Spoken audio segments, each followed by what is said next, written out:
Motherhood Incorporated proudly presents Military Mom Talk Radio live on TogiNet.com.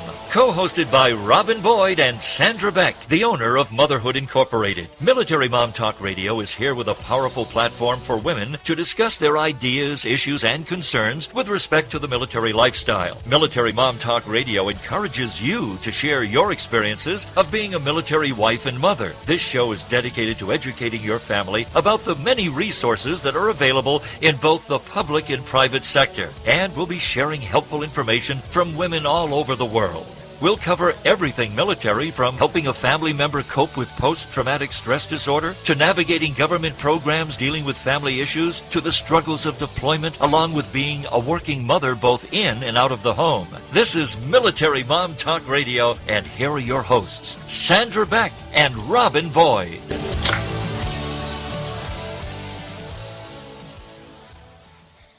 Hey, military moms, this is Sandra Beck, and I'm here with Robin Boyd, and we've got a great show today. We're going to have a really heavily intensive parenting show today, Rob, which I always enjoy. Absolutely. It's getting near the holiday season, so we're going to put the call out to donate toys for Tots, and I just wanted to take a minute to explain a little bit about the type of toys you can choose for Toys for Tots, if I may, Rob. Oh, absolutely. It's very important. One of the things that we should think about when you're thinking of donating to Toys for Tots, and you see those boxes all over the stores at Kmart, Walmart, Target, they can be in the grocery stores. There are several things to remember when you pick out a toy for donation.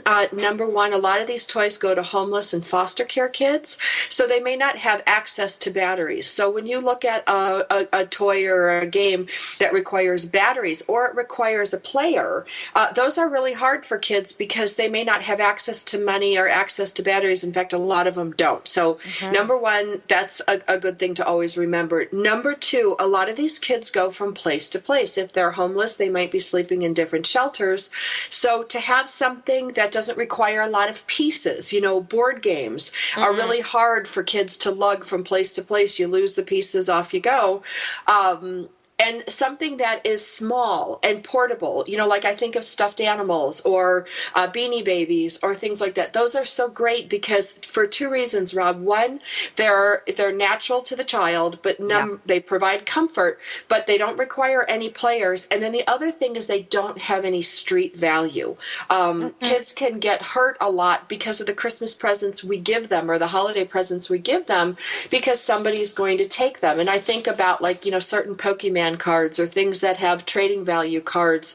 Those are things that again, kids can get injured for without us even thinking about those things. And the last thing is I always encourage people, if you're going to make a donation, especially for little boys, donate a football, donate a basketball, donate some baseballs, donate a soccer ball. These are especially soccer balls this time of year are dirt cheap because soccer season is over. You can pick them up sometimes for $5. A soccer ball donated to some of these organizations, whether it's Toys for Tots or the Fireman's Fund, they can go to group facilities so that 20 kids or 50 kids in a year can play with the gift that you've given them. And if you give a kid a soccer ball or a baseball, or a baseball glove and a ball, things like that, you're promoting health and wellness. Same thing for little girls. These are not just for little boys, but they stimulate group play. So I always like to guide people at this time of year with their donations. Just remember, no batteries, no players, no moving parts. Books are really good because teenagers don't often get something, and so you can give some of these books that are out there, pick up a few of them. Sometimes they can be $1 a piece at Barnes and Noble. So it's really great, Rob, to just have these kind of guidelines, general guidelines. So when we provide stuff for kids, we're really setting them up for success rather than, for some unexpected failures. Or risk, like you say. Or risk. And it absolutely is a good points when you're talking whether your church does an angel tree or whether your town hall has a bin that collects for whether it be Toys for Tots or any other organization. They're all valid points, Sandra. Very, very good advice. Yeah, I just like to bring that up. Absolutely. And are you doing a Toys for Tot drive again this year? I am. It's on December 7th, and we're going to do a Salute to Heroes theme. And it's going to be interesting, Rob, because every year I get the kids who were born the year the war started to participate. So this year I'm targeting 11-year-olds because we're in our 11th year. Right. And I made these stickers. I had these stickers made that say 550, and I have 10 children agreeing to wear these stickers on either a red, white, or blue T-shirt. And those are significant numbers because right now we're at a little over, I think we're at 6,000 right now, people, casualties, people who have given their lives during this war. And so I wanted the kids to walk around as a reminder, and then they're going to say, I honor 550 servicemen and women who gave their lives, for our freedoms, in this current conflict. And then I have 3 girls who are willing to talk about women in the military, since we do comprise, 20% of the armed forces today. And so I want them to make a little presentation. And because my event happens to fall on December 7th, we've got the Boy Scouts making, they're going to make a presentation on what happened on December 7th, so that we can have a little history, we can have a little, heart, and then we're going to round it out with Christmas carols, because most of the schools out here, I don't know how they are by you, Rob, they can't sing a lot of the traditional carols because, our country right now is moving away from that. So that's something that kids are missing. Well, I'm a non-denominational household. I'm not restricted by anything. So I've got a group that's going to lead us in Christmas carols, and we'll have, 100 people singing Christmas carols. That's beautiful. That's beautiful. Well, I wanted to make sure that we focused on that because not only the people in your area need to know, but we all need to give you a salute for doing it for how many years? 20, this will be number 24? 20, no, it's more than that. Because, the first one I did when I was 18. So if I tell my real age on the air, everybody can do the math. Let's just say it's over 25. You could say maybe you did it every year. Or every other year or something. Well, I'll give you a hint. I've had 15 30th birthday parties. There you go. 15. There you go. At the 20th mark, I'm going to turn 40. Oh, yeah, I could relive it all, I guess. I could go back to that. I'd like that. That would be nice. I'll tell you, I get a good response when I hand out my birthday party invitations and I say, this is my 15th annual 30th birthday party. People I love it. Yeah. It takes people a couple of minutes to think about that, doesn't it? It does. And then when they get it, they're like, oh my God, that's hilarious. Because why not? Everyone loves to turn 30. It's true. It's true.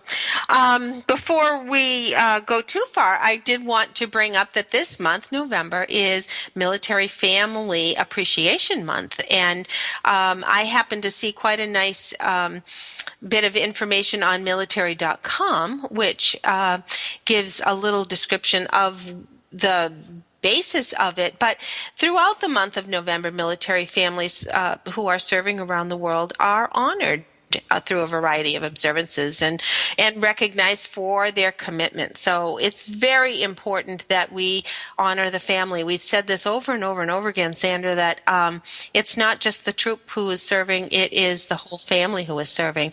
Very important to recognize that. So community leaders and businesses and military bases and posts are teaming up to recognize military families through special events like open houses or fun runs or family nights.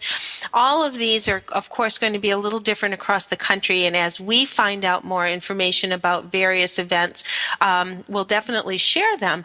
However, we suggest that you contact your local MWR or family services offices to learn more about what's in your particular area. And right from the get-go, we want to salute you because it's true that the military family is a very special one. Boy, you're not kidding. That's why I'm so excited that we're going to bring on, Sharon Silver today because, she's a parent educator, she's a speaker, and she's founder of Proactive Parenting. And when it caught my eye, the proactive part, I thought that's the military family because everything, if you lived in a reactive state, which is you're just reacting to what's happening to you, you're going to be dead in the water every time. I think of the military cookbook that I worked on, and we were proactive in making it small and portable and easy to flip open, rip out the recipes, give the book away after that point.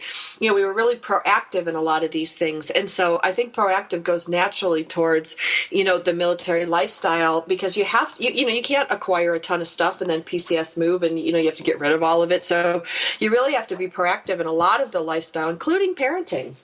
Absolutely. And sometimes proactive is just planning ahead.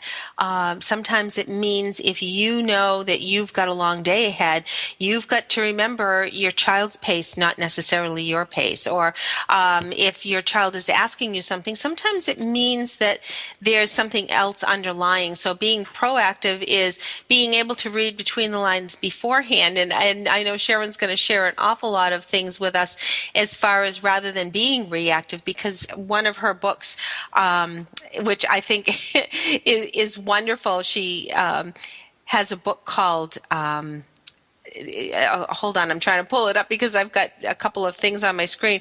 Why is yelling my go-to tool? I mean, how many of course, we've all had our moments when we've just absolutely lost it and had to just give it our all, and they know how to push our buttons. But being proactive means that you're going to hopefully be able to determine that there's something going on a little beforehand and be able to diffuse it. I wanted to, in the chat, I had asked you if you'd seen a movie. We've just got 1 minute before the break, San. I asked you if you'd seen the movie Chef. No, I haven't seen it. And you haven't. It's a delightful movie, and I really, it's an adult movie. I got to tell you that right from the get-go. And my son asked me to watch it. Of course, my son, being an adult, he's in his 30s. But even a child who is in their 30s still needs a little parent time. And he said, Mom, let's sit down and watch a movie. And I had stuff that I had to do, but you know what? I found an hour and a half out of my day, and we made a date. And it was an extremely delightful movie, but even more special because I shared it with my son, and I was just really appreciative to have had the time.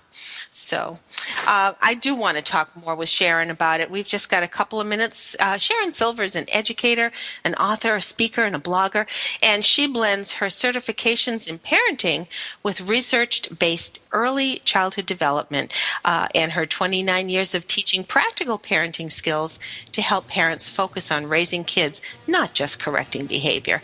And that's the whole game. We'll see Sharon in a moment.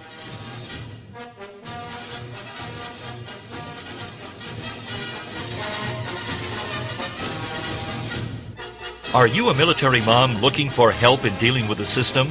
Keeping the home fires burning? Well, that's what we're here for. It's Military Mom Talk Radio with Sandra Beck and Robin Boyd. And we'll be right back after these.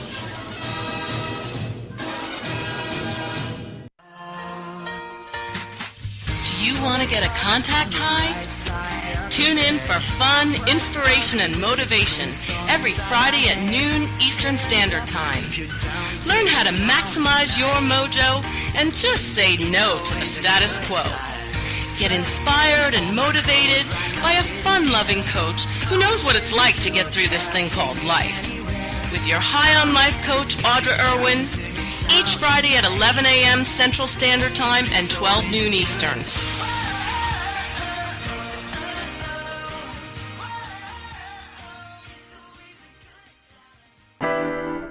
This is the TogiNet Radio Network, radio with a cutting edge. This is God in Country, the collision of faith and politics, hosted by nationally known speaker, Reverend Dr. Sean Michael Greener. Not your typical Rev. Dr. Sean is a proud military veteran, former law enforcement officer, and founder of the internationally regarded Executive Protection Team. Dr. Sean holds a bachelor's degree in biblical counseling and master's and doctorate degrees in theology, and is currently pursuing a doctorate in ministry with a Hebrew worldview focus. Through his counseling, elite life coaching, and national speaking, this ninja pastor tells it like it is. This series is biblically and politically engaged with the pedal to the metal. join host and author of the acclaimed yet controversial book, Excellence Killed the Church, How Mediocrity is Destroying America, Dr. Shawn Michael Greener. Every Monday at 4 p.m. Eastern Standard Time, right here on this radio network. Put a boot in your ass, it's the American way. Hey, Uncle Sam, put your name at the top of his list, and a statue of liberty started shaking. Welcome back to Military Mom Talk Radio on TogiNet.com. Covering topics to help on the home front with help from those who know how the system works and how to work the system. It's more fun than a sale at the BX. Now let's get back to it. It's Military Mom Talk Radio. Here again are your hosts, Sandra Beck and Robin Boyd. Hey, military moms, this is Sandra Beck, and I'm here with Robin Boyd, and this is Military Mom Talk Radio, and we serve our military families every week, Rob. We are on iTunes. We are on militarymomtalkradio.com. We are on our host station, TogiNet, every Monday, but you can pick us up 24/7 with their list of broadcasts. Now, today we're going to talk a lot about parenting. I know on Military Mom Talk Radio, we cover a lot of different topics, from post-traumatic stress to deployment to reintegration to family services. And today we're really going to talk about proactive parenting, because that's such a big part of the military prep lifestyle. And we're going to bring on Sharon Silver. And Sharon Silver is pretty neat because, she's got some books. I've read a couple of them. I've looked at them. Stop Reacting and Start Responding, and then Why is Yelling My Go-To Tool. And she's a contributor to quite a few different organizations. So she's been on Oprah. She's been on Fox News. She's been interviewed by Parenting Magazine, CNN Health. And, so I'm really happy to have an expert with us today. And, she's just such a nice person that I wish she could raise my kids, not me, some days. Hi, Sharon. Hi, Sandra. That was very funny. Thank you. We aim to please. My kids don't find it funny, but I'm glad you do. I think we all want to get rid of our kids at one point or another during the process. I think that's a bit of a reality.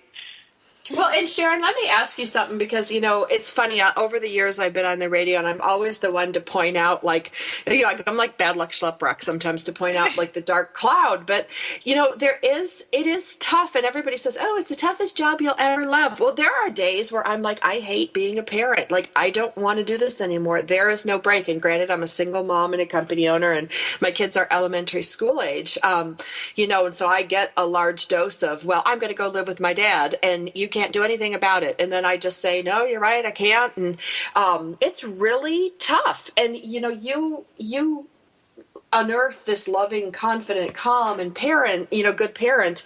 But I want to acknowledge that, especially within the military family, Sharon, there are so many more stressors than in a traditional family. I can speak from experience. And so this is really important for our military parents to listen to. Oh, I agree. I think there's a lot of stressors, and they lead directly to reacting. And the one thing you left out that is really the foundation of proactive parenting is calm and firm. So, yeah, there are days when, the kids have a bug in their bonnet or whatever, and they're just really pushing you toward a reaction. And the goal is, wait a minute, I have to be the adult here, and they're learning. Their foundation is not completely set yet. So they have stressors as well. So we have to model for them, and that adds even more stress to our life. But the truth is that reacting and yelling just really creates the illusion that you're actually stopping misbehavior, because you're not. Because the bottom line is that every parent has the same goal. When they're faced with a discipline issue, they want the behavior to stop right this second.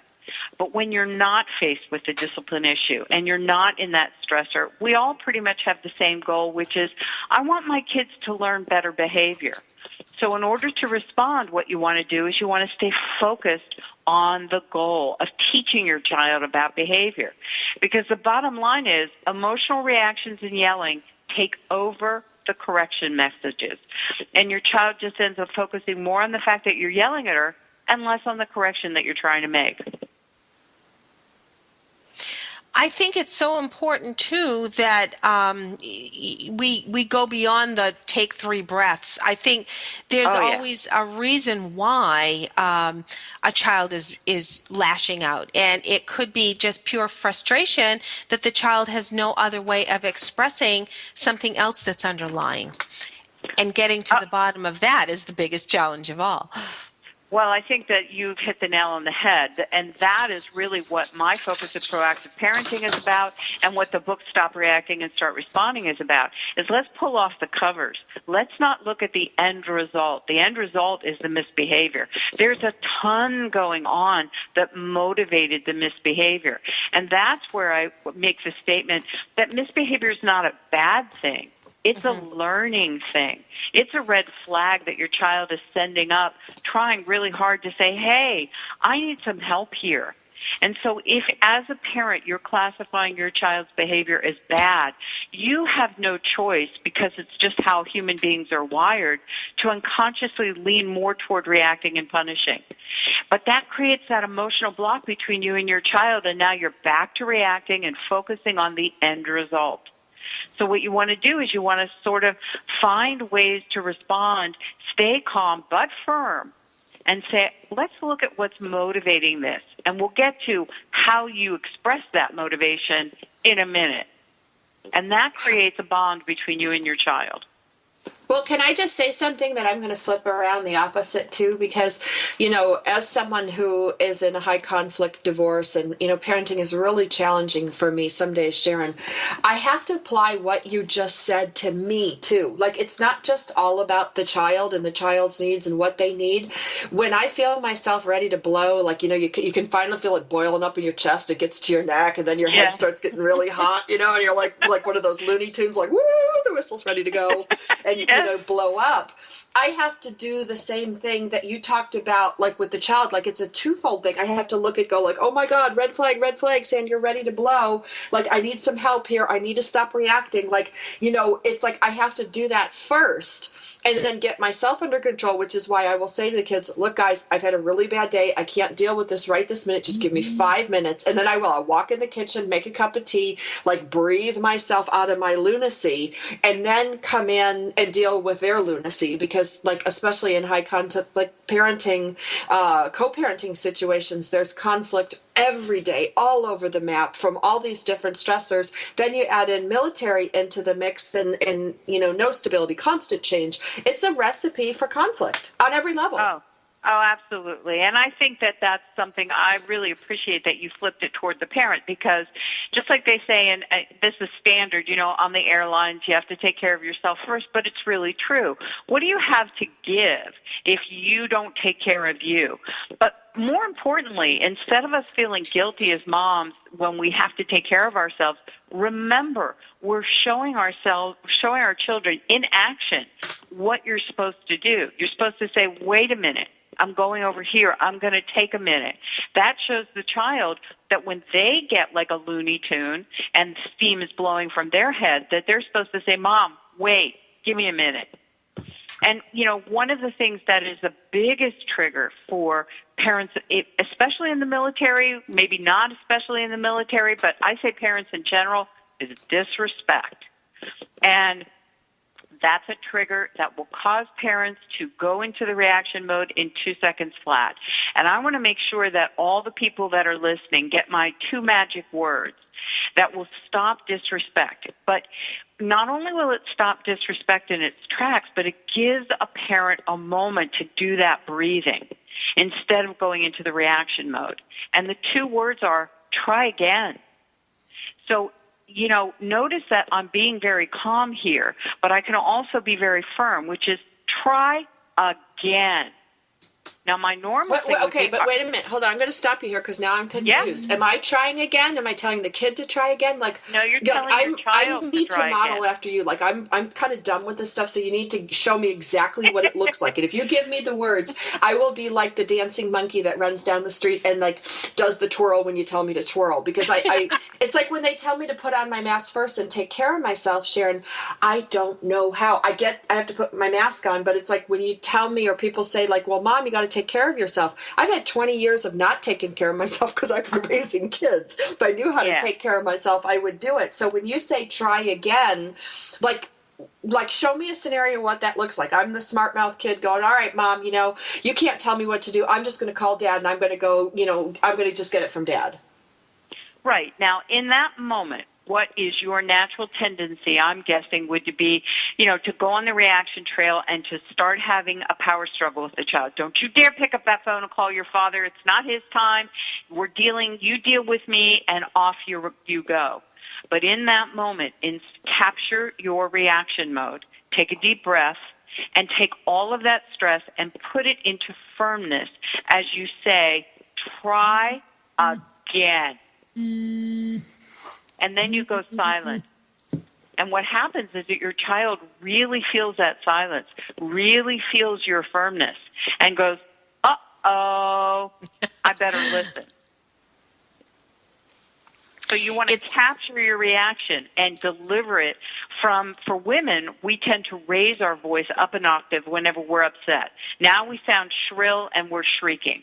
You want to lower your voice one octave and let it sit in the center of your chest and emote your power and emote your calmness and your firmness. And your children, their whole body, you'll watch their whole body. It's like thunder just went through their body, and they go, oh, my God, she's firm. We've got a couple of minutes before the break, Sharon, and on the other side of the break, I want to bring up that preteen to teenage years when they just go, oh, you don't understand, and run to their room and slam the door, because then there is nothing more infuriating to a parent to be facing that slam door, and you're going to have to face them eventually, but it is difficult because everybody does need their space. But resolving it is the bottom line, because you just can't perpetuate that. We do have to scoot out to a break. We'll be right back in just a minute. Today we're talking with Sharon Silver. She is the founder of Proactive Parenting. Her website is just that, proactiveparenting.net. I hope you'll visit it not only today, but I hope you will bookmark this so that this is your reserve. There's lots for you to find on this website. There's lots of tips. Her blog is wonderful. She's got some audio on here to listen to some of her other interviews. A wonderful resource for all of us. And we'll be right back with Sharon in just a moment on Military Mom Talk Radio.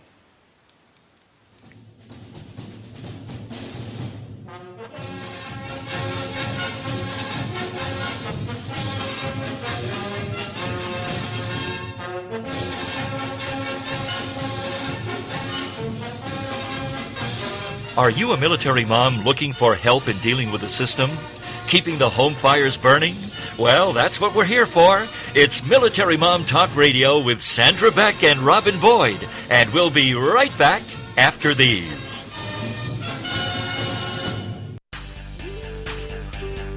Are you ready to start rocking that woo-hoo that only you do? Because Lisa Stedman is on a mission. She will dare you, challenge you, enlighten you, provoke and empower you to bring out that inner woo-hoo. Lisa is an internationally acclaimed best-selling author. She is a breakup expert, a brand consultant, CEO of Woohoo Inc. and the Woohoo Radio Network. She will show you how to take your boo-hoo and turn it into woo-hoo.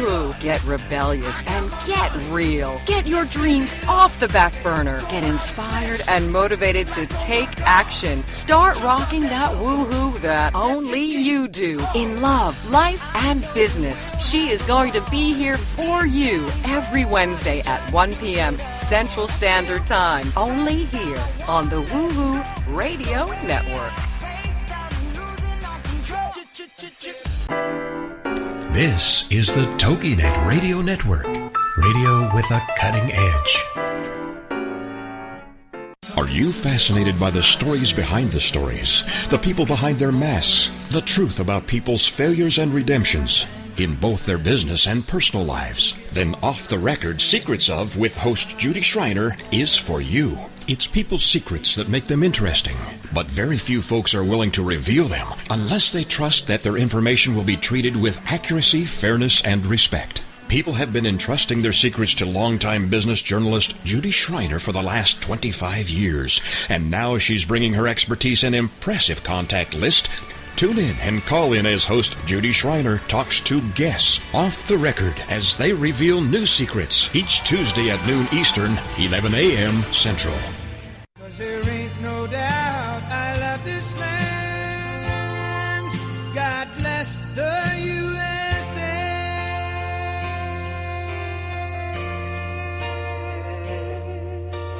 Welcome back to Military Mom Talk Radio on TogiNet.com. Covering topics to help on the home front with help from those who know how the system works and how to work the system. It's more fun than a sale at the BX. Now let's get back to it. It's Military Mom Talk Radio. Here again are your hosts, Sandra Beck and Robin Boyd. Hi, Military Moms. This is Sandra Beck, and I'm here with Robin Boyd, and we are with parenting expert Sharon Silver of Proactive Parenting.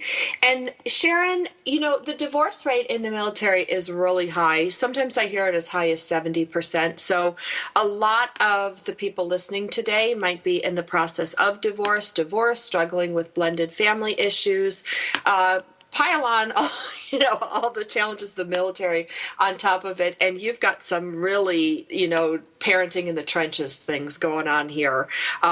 You also might be on bases isolated from your family, and you have your close friends on the base, but some of these locations are pretty remote, and it's hard to get good services. And so that's why I'm really thankful that you're here today to talk about, like, when you're already so stressed out as a parent, just on a good day, with everything that's thrown to you in a typical military family. I think about a lot of my friends whose husbands are on deployment, and they're a single parent on top of all, everything else that's going on.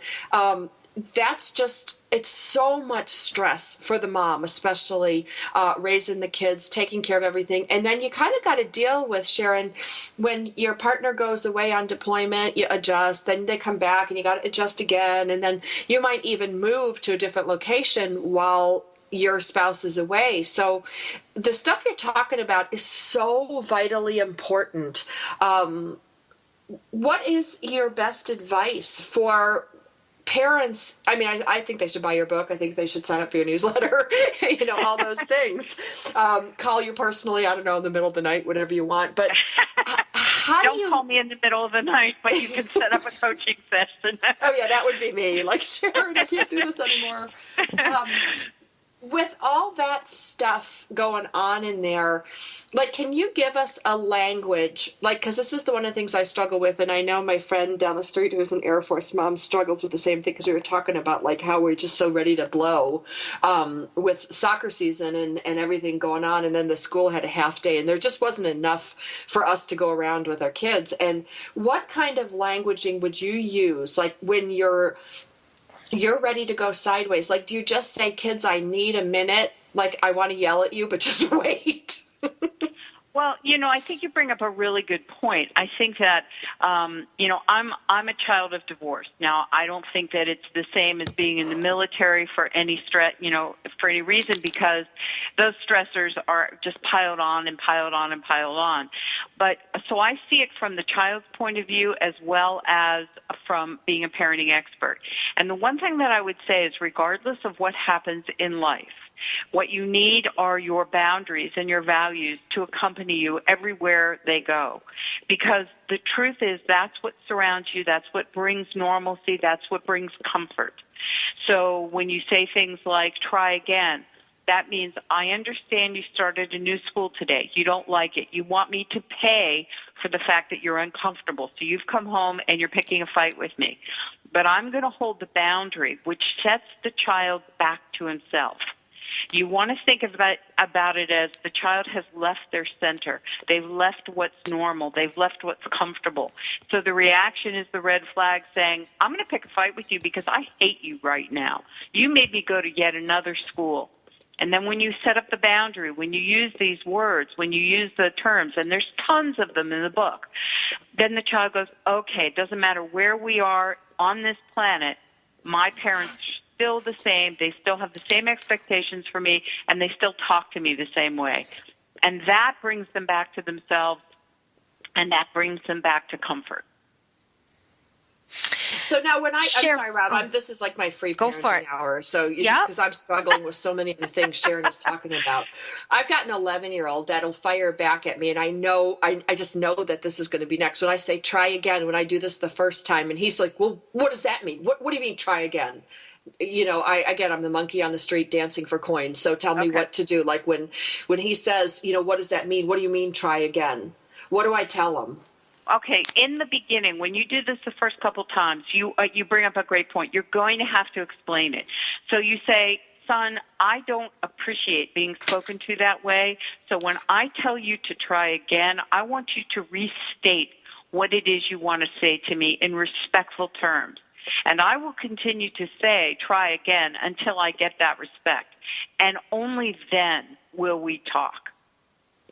So you explain that a couple times, maybe 1, 2, 3 times, and then from then on, you simply use the words try again. Now, be prepared, because when you address a child with that much firmness, they're going to push back and they're going to say, well, their unconscious mind says, well, she's never been this firm before, and I've always been able to nag her, and I've always been able to, trip her up. And so they go back to, it's not that they're being disrespectful.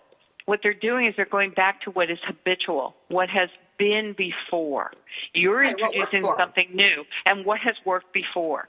So you have to power your way through that. And that's where you stay calm. So just firmly hold my ground with Max, I don't appreciate you talking to me that way, so I need you to say it to me again in a way that, like that we can figure out what's going on and we can work this out. Would that be okay? Or am I too weak again?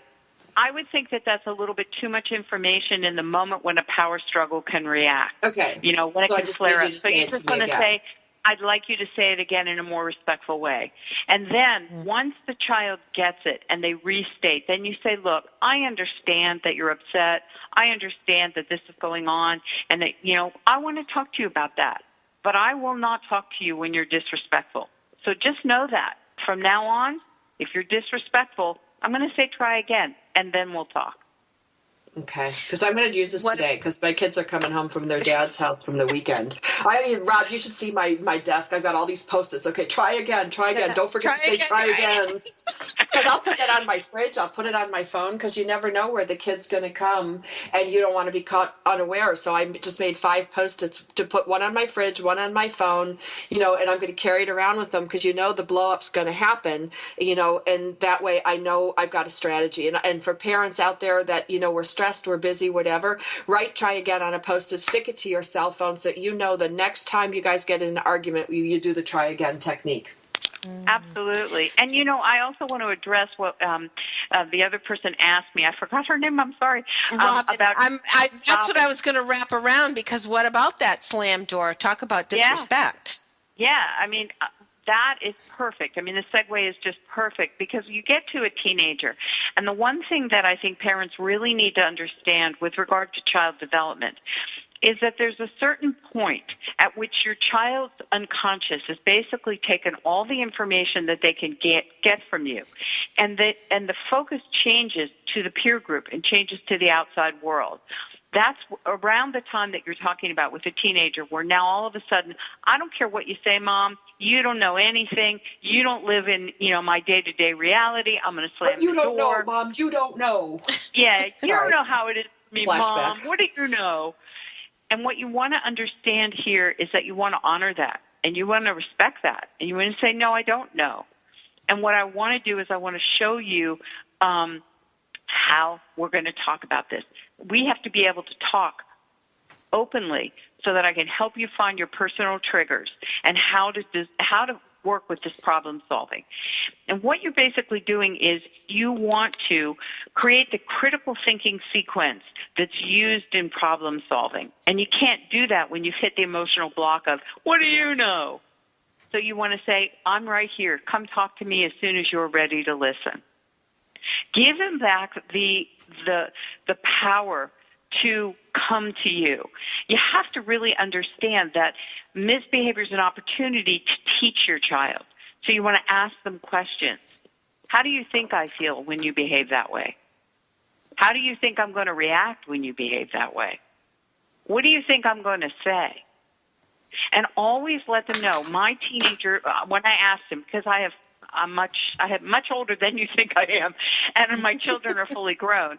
And so when I interviewed my kids and I said, what was the one thing in the teenage years, my very favorite time of our life, that you remember? And my oldest said, I always knew that if I changed how I talked to you, I could always come back and you would listen to me. He said, my friends didn't have that. They had to be respectful no matter what was going on with them, and so they didn't feel the connection between their parents. I always knew if I changed, you would always have a door open for me. Oh. That's pretty powerful. Yeah, I'm pretty touched. It's interesting. I asked both of my adult kids yesterday, and I said, "Do you think I yelled a lot?" And my daughter's first retort was, "Only when your children yelled." Exactly. And I had to kind of laugh because she was saying it, but they both kind of agreed it wasn't a yelling. But then there's the other token is you don't want to be just the friend. Of course, back in the 70s, all the adults were trying to be friends and not parents. And there's definitely a distinction between being a friend and being a parent. And you certainly want to have your children feel comfortable. And I think that was interesting in your what was the beginning of your developing this website and your whole business was after a long day that you had. Your light bulb went off when your 3-year-old pulled away from you, and all you were trying to do was to hug him, and his interpretation was that you were lashing out and we're going to spank him, and that was your aha moment. Yeah. I have lots more. We've got lots more to ask you, Sharon. We're going to be back after the break. If you've missed any of this show or any of our other shows, you're going to want to find us on iTunes. You're always welcome, and as Sandra said earlier in the show, we're at militarymomtalkradio.com. All of our broadcasts are there. You definitely want to tap into proactiveparenting.net. The blogs, the books, all of the information you need to get a better handle on your day. And it's amazing how once you have a couple of these techniques under your belt, everything else is going to kind of fall into place, because the kids are going to realize there are some boundaries, that you're going to realize this doesn't have to be a power struggle. And I gotta say, I wish that there was Sharon Silver around a long time ago. We'll be back with lots more from Sharon after this break.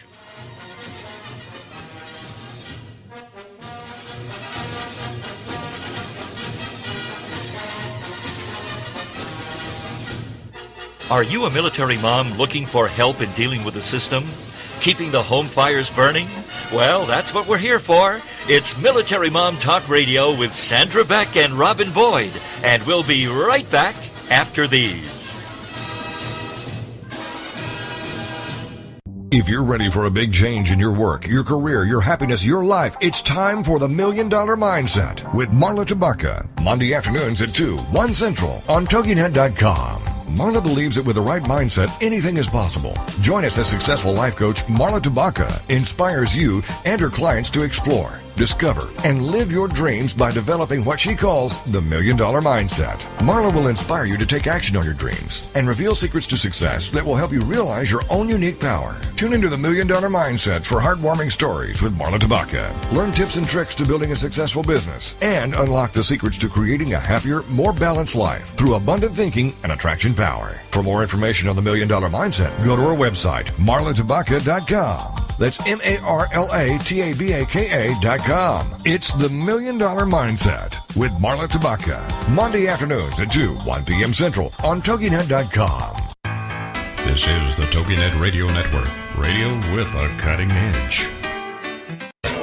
Mark Lipinski is coming to TogiNet. It's Creative Mojo with Mark Lipinski, a live 2-hour show Wednesday afternoon starting at 3, 2 Central on TogiNet.com.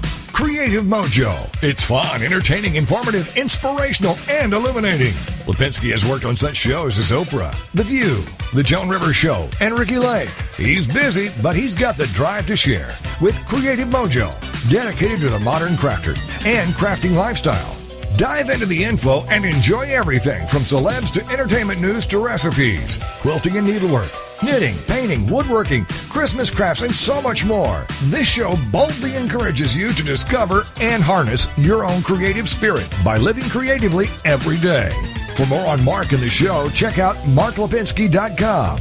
Don't miss the fun. It's Creative Mojo with Mark Lipinski, Wednesday afternoon starting at 3, 2 Central on toginet.com. Put a boot in your ass, it's the American way. Hey, Uncle Sam, put your name at the top of his list, and a statue of liberty started shaking. Welcome back to Military Mom Talk Radio on toginet.com. Covering topics to help on the home front with help from those who know how the system works and how to work the system. It's more fun than a sale at the BX. Now let's get back to it. It's Military Mom Talk Radio. Here again are your hosts, Sandra Beck and Robin Boyd. Okay, this is Sandra Beck from Military Mom Talk Radio, and we are visiting with Sharon Silver of Proactive Parenting today. And a little bit before the break, we were talking about a technique that I think is going to be really helpful in my household, you know, when you're in an argument or a battle with your kid, and he says something not just disrespectful, I'm going to throw into the mix, girls, hurtful, because my son doesn't, one of them is disrespectful. He's the eye roller and the huffer and the, you know, insulting comments. The other one is the hurtful zinger guy.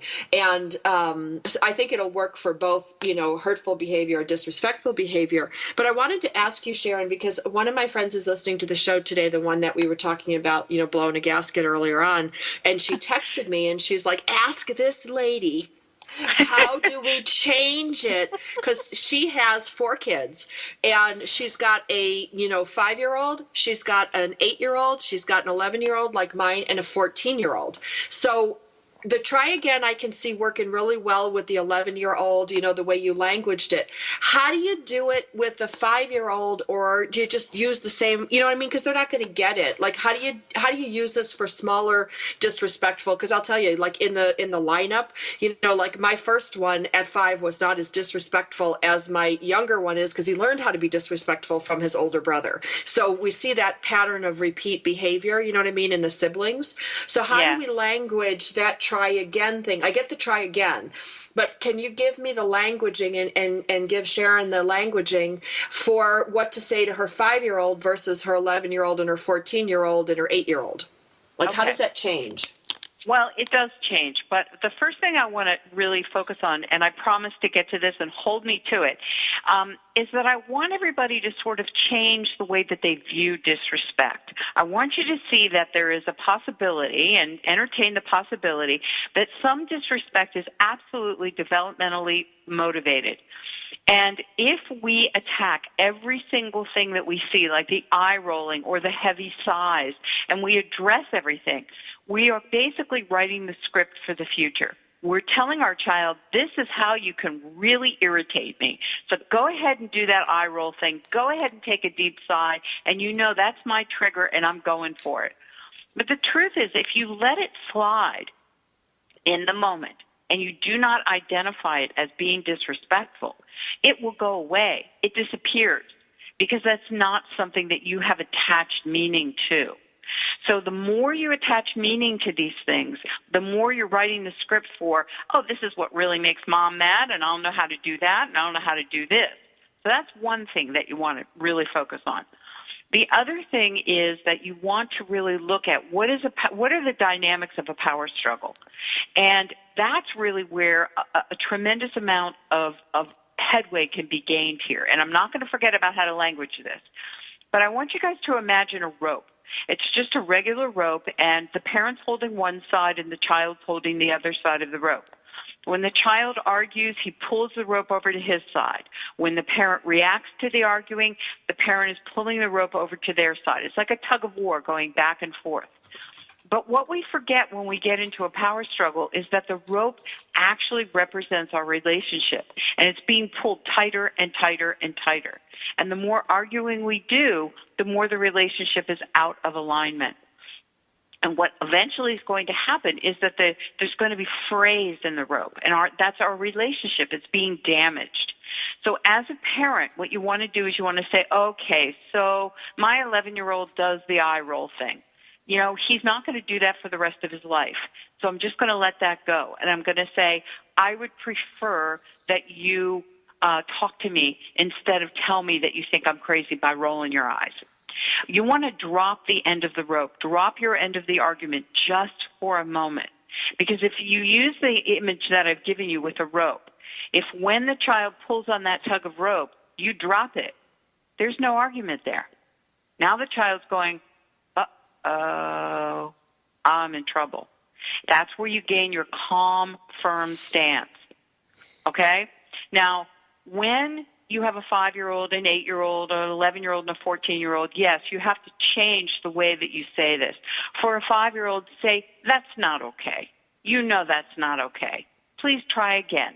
Tell me again what you mean. With a 9-year-old, you can go right into try again. See, the rest of the kids in the family are listening to the way you address the 14-year-old. The 5-year-old is going to catch on really quickly. I have a 6-year-old nephew. He knows what try again means. He knows that Aunt Sharon is going to say, excuse me, you need to try again. And he knows that I'm firm. And he listens. And I've been doing that since he was 4. Got it. That makes a lot of sense.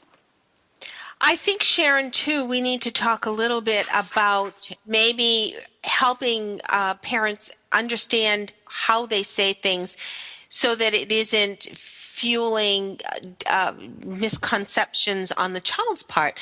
On one of the blogs that you have recently posted, when a parent says, oh, why can't you keep your hair neat like your sister does, that is going to tell the kid that you're not accepting them, that right. You're actually putting up this barrier instead of saying, I like the barrette you chose today. Do you need help putting in your ponytail or whatever?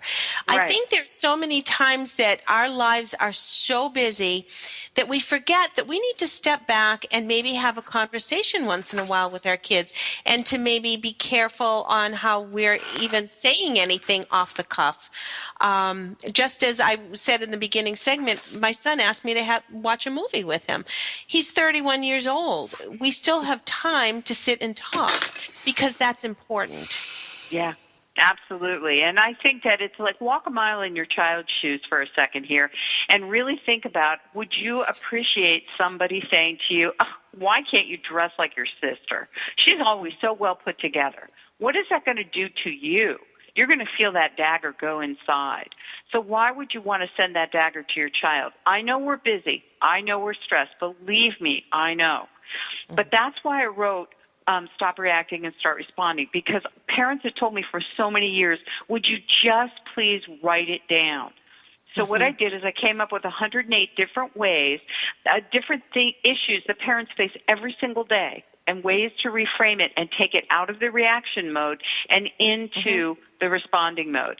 And the compliments that I've gotten from Michelle Borba down to Parenting Magazine have all been about the conversation examples that I give in there. So it's all in there, and that's what you really want, because you do have to focus on it. There's no question about it. You have to reframe it. You have to walk a mile in your child's shoes.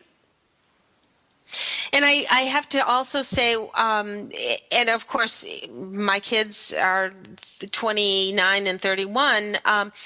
One of the things that we would often do if we watch something together, and I tried very hard to find time to watch things with my kids, I would always pause the commercials and say, how do you think this person is feeling right now, and talking about the character? Because having them be able to be objective about a character is going to give them insight on how they can react if they're then in those shoes sometime in the future. You are a brilliant mother. You took the words right out of my book, because that's one of my suggestions. is go ahead and watch the movies that you have issues with. Watch it with your child. And in there I think I have different ways that you can talk about it depending on their age, but what would you do in that situation? Wow, that looks really difficult. And the reason you do that is not only just for communication, but you want to find out what's the thinking process your child is using. Where are the gaps in their thinking? This is where you get the opportunity to teach and fill in the blanks. This is a brilliant thing to do, and I wish more parents would do it. And you have children about the same age I do, so you're a brilliant woman. Oh, yeah. You guys are brilliant. I'll be over here being the dummy going, okay, I'm in the trenches. My kids are 8 and 11. You guys have already been there, done that. So I'm here to speak on behalf of all the moms that are in the trenches right now. You're getting yourself out of the trenches, my dear, because I just encourage everybody to go to proactiveparenting.net. You're going to want to find Sharon Silver. Are you also on Amazon and everywhere else, or is not on Amazon? We only sell the book on our website. Perfect. You can find me at Facebook and Twitter, but really you want to take a look at what's on the website, and you want to look at and read my blog, because there's a tremendous amount of tips on the blog. And let me know what you think about it. But I will say to Sandra, hindsight is 20/20. Trust me, I was exactly where you were. There's a reason why I do what I do, because it's difficult. And there's no perfection in parenting. I was not a perfect parent. My kids were not perfect. And that's why I know what I'm talking about, because I've been in the trenches. I've had the doors slammed in my face, and I was a screamer. And the funny thing about it is everyone in the neighborhood knew what I did for a living. So when I lost my cookies, I had to walk around and close the doors and the windows. That's the hardest part, I think. Oh, she's the parent expert, but listen to her. We all lose our cookies, people. We all do it. And I don't think there's anything wrong in the calm after the storm in saying, I really had a hard time, and I'm really feeling that we need to talk about this. I truly feel that kids need to understand that parents can have difficulties and how we can work through it together. So, Sharon Silver. My favorite comment is, doing something wrong is how you learn to do something right. So when parents do something wrong, they're showing their children how to do it better the next time. That's wonderful. Sharon Silver, thank you for being our guest today. What a wonderful opportunity to have shared this hour with you. Please, everyone, we wish you to visit proactiveparenting.net. And as she said, that's the place to find her books. That's the place to find her blog, which is a plethora of information. You will certainly have a breath of fresh air, and your children will certainly be breathing that air as well, because there's peace in the future. I promise you. Next week, Sandra, I have Eldana Lewis Fernandez on our schedule. We are going to think like a negotiator with Eldana. And boy, negotiating certainly is a parenting thing. Do join us next week here on Military Mom Talk Radio. Have a great week, everyone. Thank you, ladies.